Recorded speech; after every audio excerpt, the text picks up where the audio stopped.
Any new book recommendations? I am reading a fiction book for the first time in a while. It's called The Wager, a tale of shipwreck, mutiny, and murder. This is the first book I'm reading that's it's actually fiction in a while. I'm very early into it, but I like it. The Hungry Caterpillar Pog. Yeah, I'm actually reading fiction lately. I've been super into this fucking underground series called Clifford. It's fucking crazy, dude. You're not gonna, I mean, dude, it'll blow your mind. Honestly, like, prepare your psyche, because this dog is fucking big. It's way bigger than you think, and way redder. The Wager is non-fiction. No, it's not non-fiction, is it?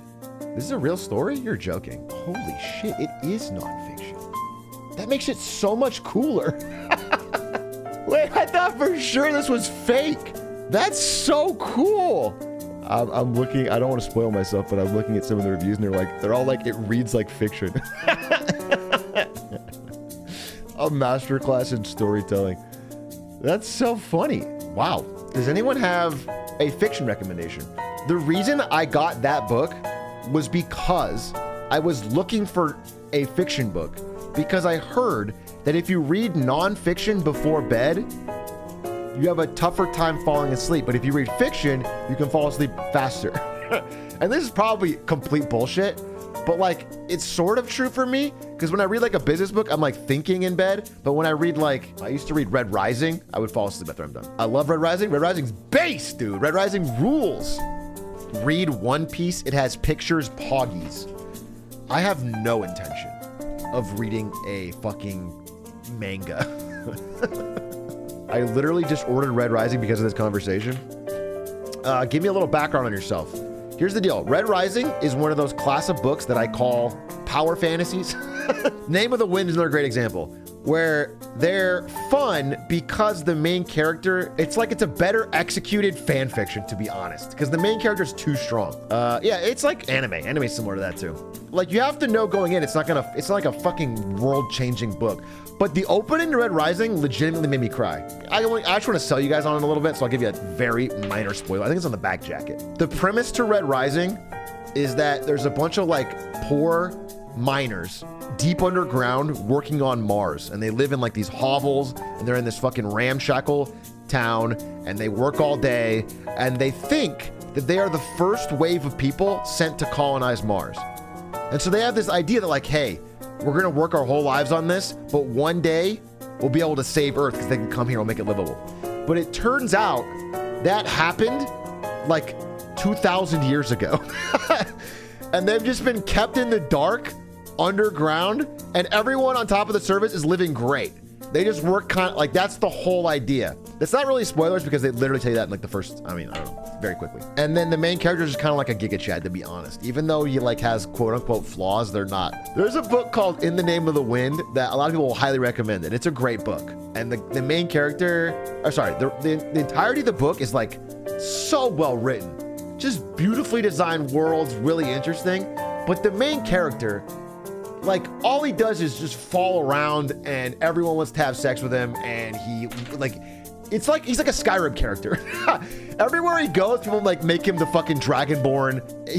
He's the head of the Thieves Guild and the Mages Guild, and like everything he does is fucking amazing. And everywhere he goes, everyone's like, wow, you're so cool. And so it's like a problem if you look at the book objectively, but when you're reading it, it's just fun. It's like a fun. Have you tried Moby Dick? I'll tell you this. So I don't know if any of you have ever had this program in school, but when I was a kid back in the 20s or fucking the 90s, early 2000s, there was a program at my school called Accelerated Reading, where every book in the school library had a little sticker on it, color-coded difficulty sticker. And then after you finish the book, you could go take a quiz on it, and you get points based on how difficult the book is. Basically, you took the quiz to prove that you read it, and then you get points. And if you got enough points, you could buy certain things. And obviously, so I've always been competitive, obviously, and I was a reader. And because, you know, the timing lined up to where Pokemon was the biggest thing in the fucking world, and they offered a like expensive ass, cool looking Pokedex, plus that book that had like shiny pictures of every Pokemon. It was like fucking super cool. Like, I wanted it so bad. So there was this one kid, I think I was 3rd grade or 4th grade, And there was a kid in 6th grade named Kyle Stark. I remember his name vividly. I fucking hate that kid to this day. And Kyle Stark's mom worked at the fucking school. So I don't know if there's something shady there, but fucking, I don't like this guy. He was 2 grades ahead of me. So he's obviously gonna read at a higher level than me, but I'm fucking competitive here and I wanted to win. So I started fucking ripping through Hardy Boys books. If you guys know, the Hardy Boys is like pretty short mystery books that had great ROI. They had the great points to difficulty ratio. Like you could read them fairly fast and all the quizzes are like, what was the twist? And like, I don't know, it was like, it wasn't too hard. So I start cranking out points, but then the deadline's approaching and I realize that I'm not gonna win, or I'm like right behind. It's like Kyle Stark, they posted the thing. So it's Kyle Stark number 1, me number 2. And it was like a pretty cool thing for me, like, because I was younger. My teacher was like giving me props or whatever. And so last second, I found a copy of, like, I found Moby Dick in the library. It was the only book in the whole library that had the orange sticker, which meant like super hard. And it was worth like a gazillion points. It was like my last chance to like get the fucking one up on Kyle Stark was to read and do the quiz on Moby Dick. And I tried, but it was impossible. I'll just be honest with you. A 4th grader cannot enjoy and read Moby Dick. So I tried, and then basically what I did was I was like trying to like figure out some main plot points, and then I took the quiz and I kind of like bombed it. I did like okay. Like I think I low key, like I had the book over here. I just closed it and I did the quiz. Whatever. It was not really understanding the book.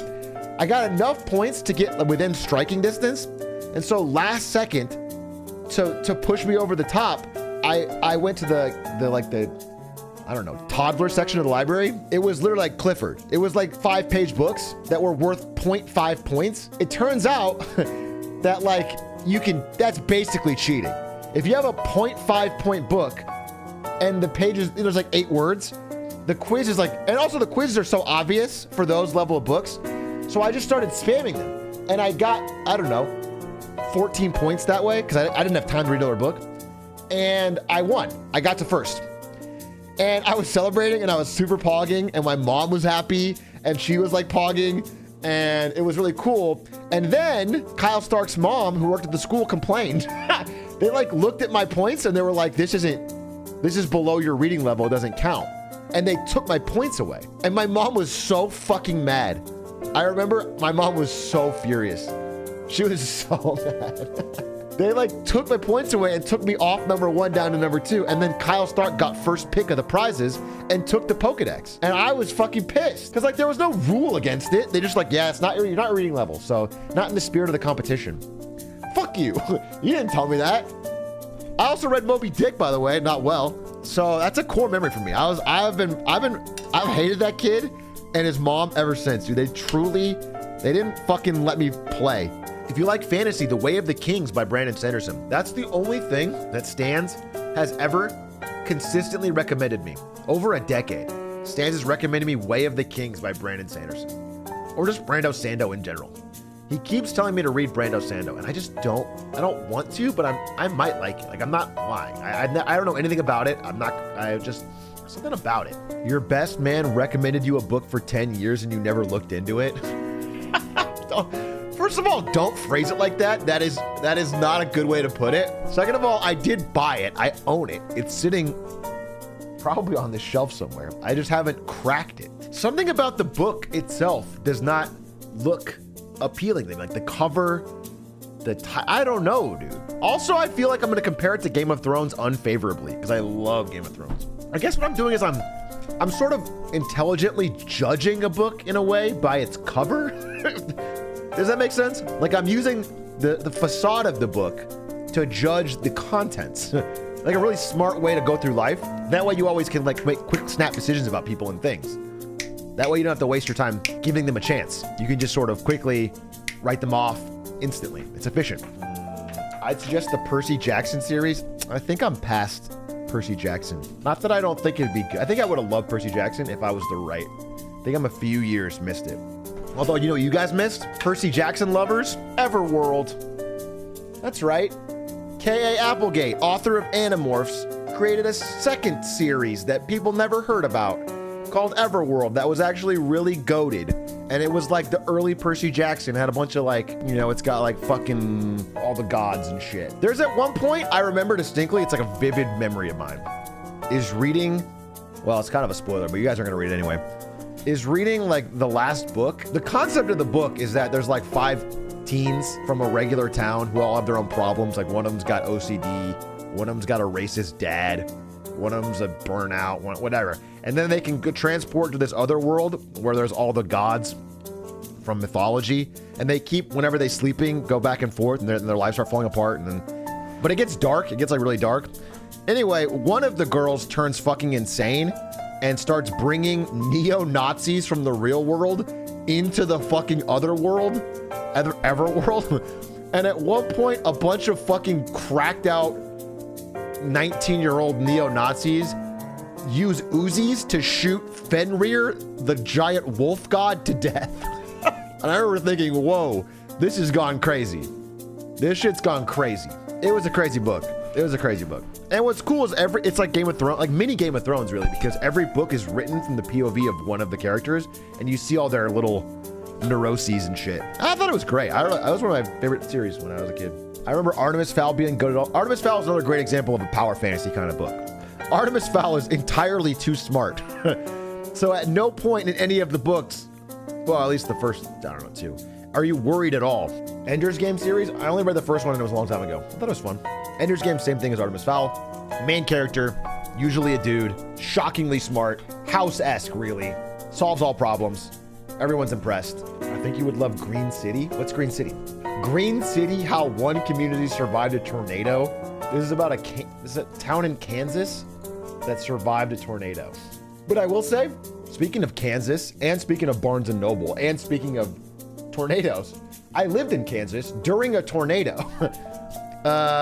When the movie Day After Tomorrow came out, the movie Day After Tomorrow, Jake Gyllenhaal, there is a scene in that movie where 2 tornadoes touch down in Los Angeles, start tearing it up. And during that scene, my hand to God, during this scene, the tornado siren went off in fucking Leavenworth, Kansas. And we in the theater thought it was part of the movie until the lights came on. They pulled us out of the theater. We had to go across the street to a Barnes & Noble and sit in the bathroom. 100%, that is exactly what happened. I told the story before, but there's 100%. It's a fucking crazy, crazy thing to have. It's a 4D experience. Read Holes. Oh, straight up. I think Holes is such a great book. I think Holes might be my single favorite fiction book as a kid. That was a great book. And it's one of the rare movies that doesn't disappoint. I still like the book more than the movie, but the movie was great.